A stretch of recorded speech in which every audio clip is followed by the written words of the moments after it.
এই খালটির পূর্ণ দৈর্ঘ্য হচ্ছে 40 কিলোমিটার, তার মধ্যে খনন করব আমরা 23 কিলোমিটার।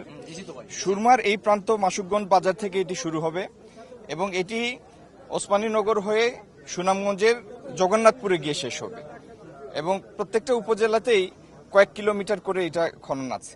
আপনি উপকারভোগী জানতে চেয়েছিলেন, উপকারভোগী কৃষক হবে লাখের কাছাকাছি, প্রায় 90,000-এর মতো, কিন্তু এটার যে পরিমাণ এরিয়া এটা সার্ভ করবে এই শুষ্ক মৌসুমে সেচের সুবিধার কারণে সেটি হচ্ছে প্রায় 1.5 লাখ বিঘা, 50,000 একর বা 20,000 হেক্টর। 20,000 হেক্টর জমিতে একটা বাড়তি ফসলের সুযোগ তৈরি হবে এই শুকনো মৌসুমের সেচের কারণে। সফরসূচিটা গণমাধ্যমে প্রকাশিত হওয়ার আগে এইভাবে বলাটা আমার জন্য এখতিয়ার বহির্ভূত।